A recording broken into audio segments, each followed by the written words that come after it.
Voltamos para a sequência do Prosa Curitibana, hoje com muita alegria, muita satisfação, recebendo Rodrigo Garcia Lopes. Rodrigo Garcia Lopes, poeta, jornalista, tradutor de grandes nomes da poesia, enfim. E agora vem, com um disco maravilhoso, Canções do Estúdio Realidade. Um trabalho gráfico belíssimo, um trabalho realmente de primeiríssima linha. Rodrigo, muito feliz mesmo por você estar aqui. Como tá, Maurício? Beleza? Tudo você bom? Tá bom, cara? Tudo tranquilo. A gente já se conhece há tanto tempo, né? Desde o tempo da faculdade de Londrina. Com certeza. Faculdade de Comunicação na Universidade de Londrina. Bom, como eu disse no começo, o Rodrigo é um polivalente. Dentro das letras, dentro da criação. Há 11 anos criou a revista Coiote, né, Rodrigo? Junto com o Marcos Losnak e o Ademir Assunção, a Coiote, patrocinada pela Lei de Incentivo de Londrina, já está no seu 25º número. Como é que você define assim rapidamente o que é a revista Coiote? A Coiote é um espaço de criação, basicamente, uma revista de criação literária, né?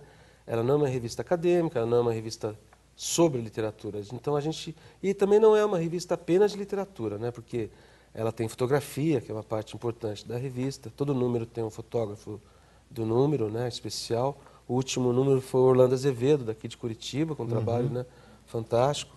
E tem quadrinhos também, tem prosa, tradução, poesia, e tem um entrevistas. Design, né, diferente, né? O projeto gráfico do Marcos Losnak e do Beto, que é um dos referenciais da revista, que chama bastante atenção.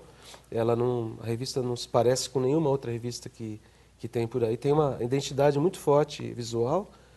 E eu edito com o Marcos Losnak e o Ademir, que já são colegas, né, desde o tempo de faculdade também, o Ademir Assunção, o Pinduca, né? Uhum.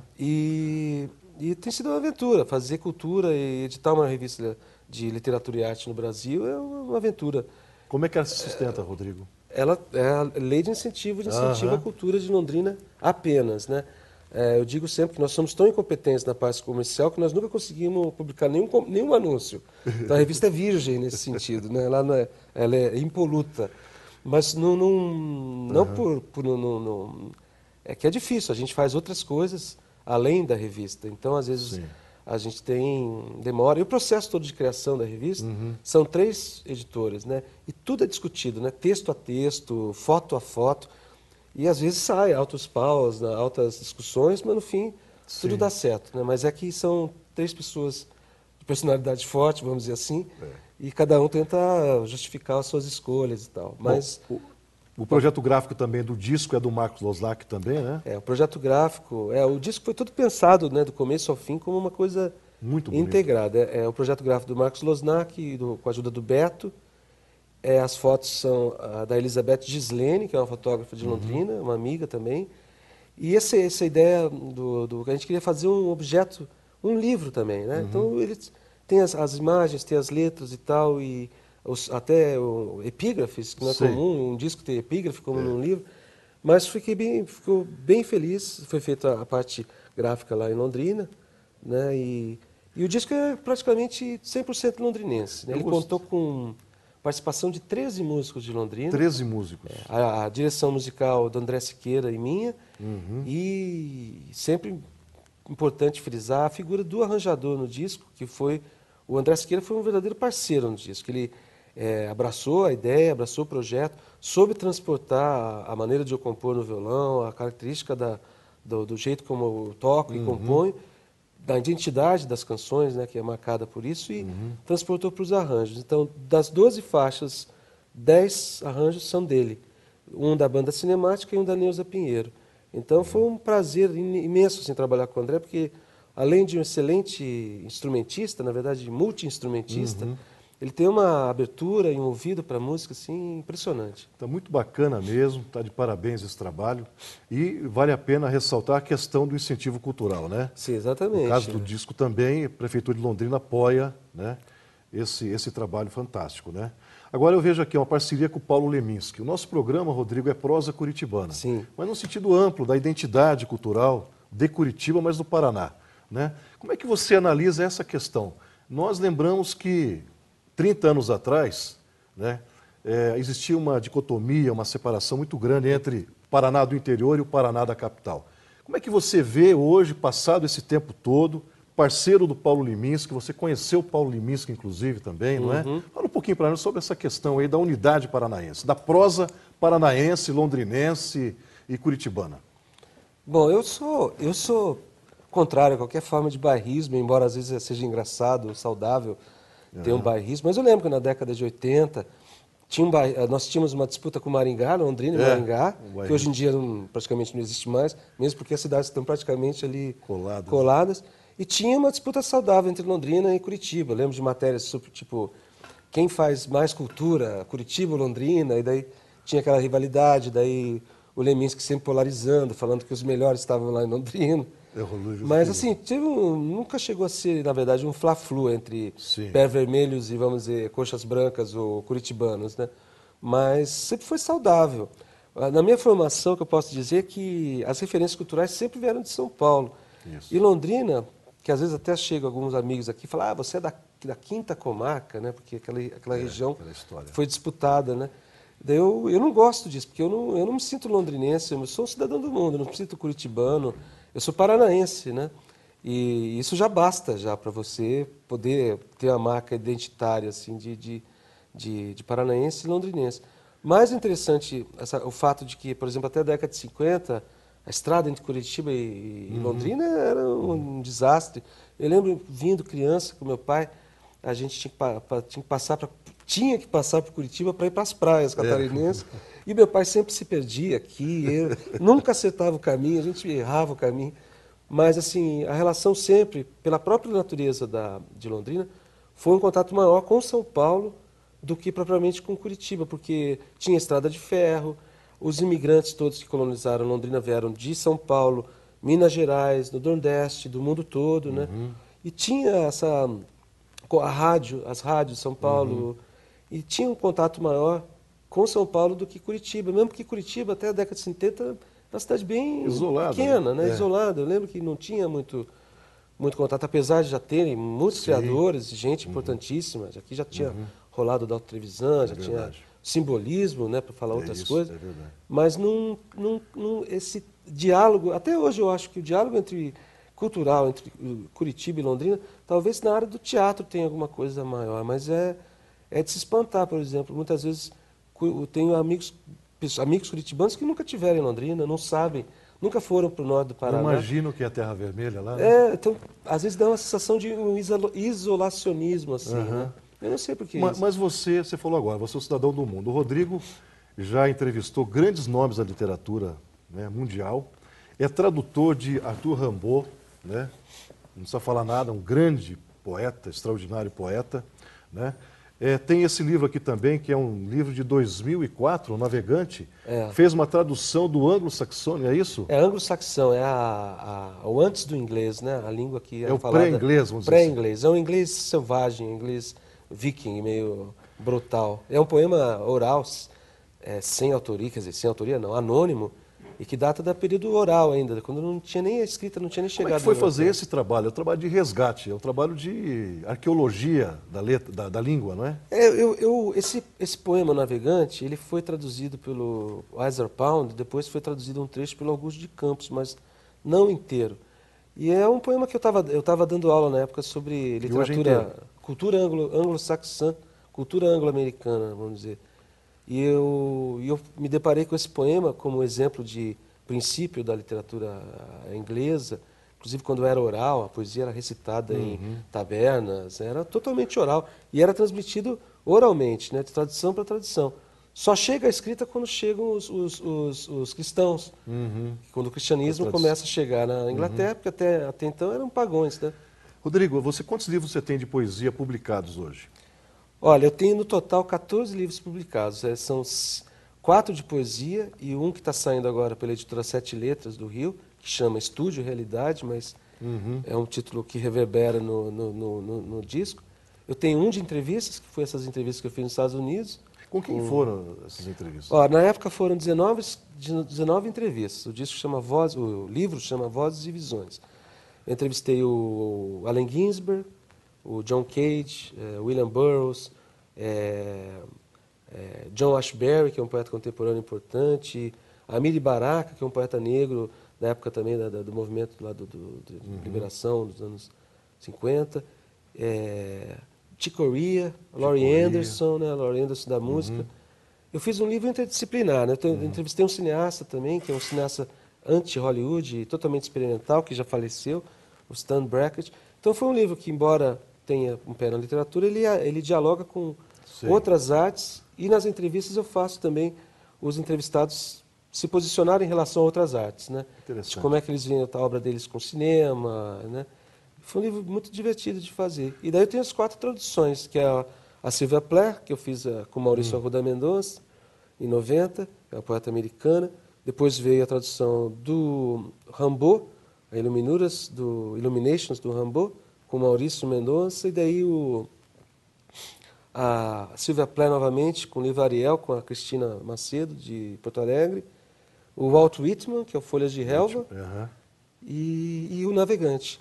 E daí, nos últimos 5, 6 anos, eu dei um descanso para a tradução, porque ela consome muito do seu próprio trabalho autoral, né? Você fica, pô, eu estou carregando piano para pessoas que já faleceram. É autoral também. É autoral porque eu parto do princípio da tradução criativa, a tradução poética, né? Que você tenta reescrever aquele poema em português, como se estivesse... Na verdade, depois que eu traduzi o Folhas de Relva do Whitman, quando eu terminei a tradução, eu falei, nossa, que loucura. Eu escrevi esse livro de novo, né? Escreveu. É como se eu tivesse escrito de novo, né? Só que em outra língua. Então é uma paixão a tradução. Mas nos últimos anos eu... E para você, quem é o poeta, o grande poeta que marca para você e continua sendo ainda? Poeta, você diz, americano? O seu preferido? Puxa vida, tem uma legião de poetas que eu sou apaixonado, mas no Brasil, por exemplo, eu citaria contemporâneo Paulo Leminski. Tem outros poetas que eu componho com bastante cuidado, que é o Antônio Cícero, que é o parceiro, letrista da Marina, o Paulo Henriques Brito, José Liviano Batista, que é uma poeta de Curitiba, e o Vinícius, Drummond e João Cabral, né? Murilo Mendes, né? Não tem muito como fugir desse. E o Cruz de Souza, também sou apaixonado. E dos americanos, eu diria que é o Walt Whitman, o Wallace Stevens, William Carlos Williams. Poesia americana dos anos do século XX, assim, é a minha paixão, né? Eu queria aproveitar um pouquinho do nosso tempo agora, que nos resta, para falar sobre esse disco, Rodrigo. Eu sinto que você dedicou a esse disco o melhor das suas energias, né? A concepção, a fotografia, o designer, né? Os arranjos, a forma como ele está. Realmente é uma obra fantástica. Como é que está sendo a repercussão? Você recentemente participou e vem participando da TV Cultura em São Paulo, do programa Metrópolis, né? Você tem tido um reconhecimento muito legal em relação a esse trabalho aqui. Fala pra gente um pouquinho agora do que você sente em relação a esse trabalho. É claro, é um filho, né? Eu fiquei muito feliz com o resultado final do trabalho. E realmente eu coloquei o melhor de mim, todas as minhas energias, tanto no sentido de produzir, de compor, e as energias criativas, as energias de instrumental, né? E de cantar também, de assumir mais o lado intérprete das minhas próprias coisas, né? Tem até um termo para isso, que é canta-autor, que é o cantor que canta as canções de sua própria autoria, né?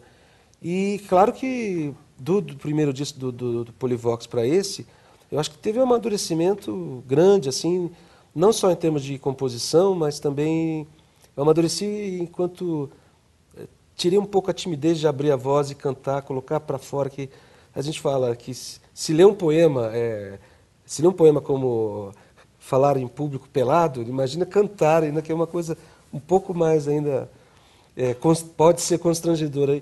Eu fiz cursos, né? Fiz preparação vocal, fiz depois um curso muito bacana de voz, se aprende alguns truques, algumas técnicas que fazem a sua voz se adequar o seu potencial, né?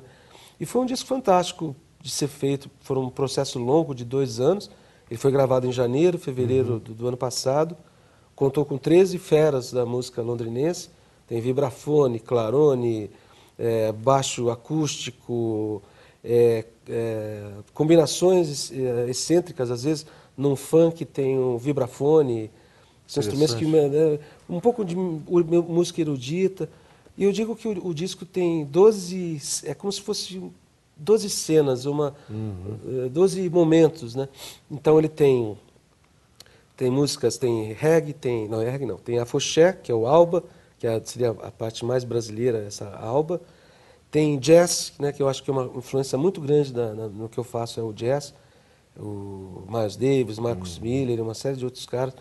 E também tem a música popular brasileira, né, a tradição toda. E é um disco bem diversificado. E dar uma cara para cada faixa dentro do gênero musical dela foi um desafio. E fiquei muito feliz com o resultado. A parte da mixagem com o Luciano Galbiati, com o André e comigo.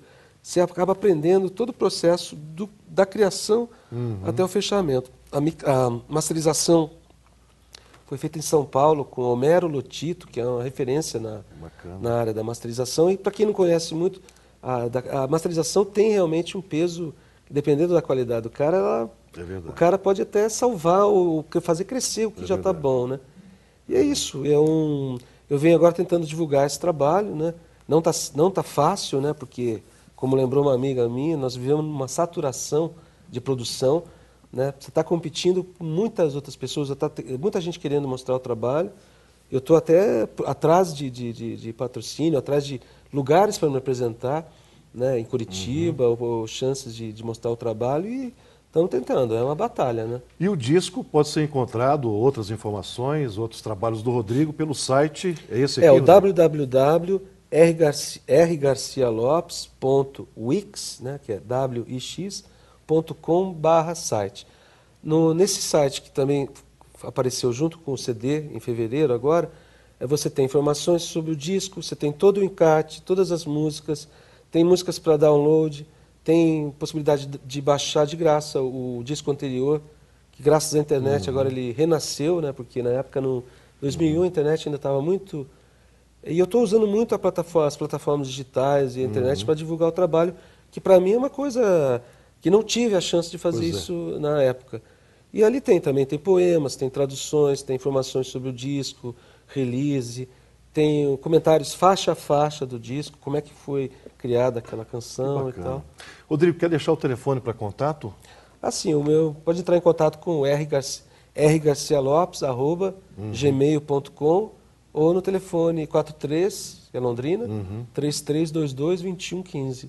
Rodrigo, muito obrigado pela sua presença. Foi uma honra grande para a gente, né? Obrigado, Maurício. Obrigado pelo convite e quero desejar vida longa e sucesso para o teu programa, que com certeza as cidades precisam de programas assim que mostrem e aglutinem o que a gente tem de melhor na cultura, em contraposição à indústria de massa ou a coisa massificante, né? Então, parabenizo você pela sua iniciativa, Maurício. Obrigado, Rodrigo. Valeu.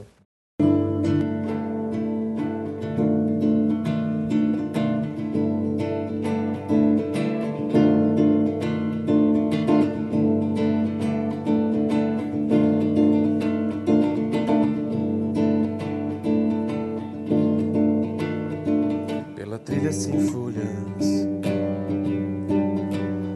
nossos passos no chão são as sombras das árvores, são alibis estranhos a nós mesmos, surpresos no passeio das sílabas trocadas sob o sol de verão.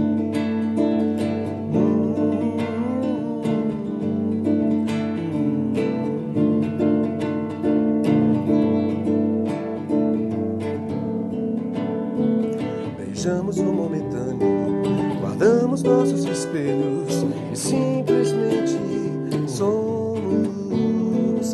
Beijamos o momentâneo, guardamos nossos espelhos e simplesmente somos.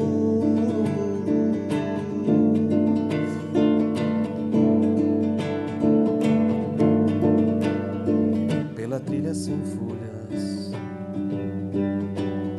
nossos passos no chão são as sombras das árvores, são alibis estranhos a nós mesmos, surpresos no passeio das sílabas trocadas sob o sol de verão.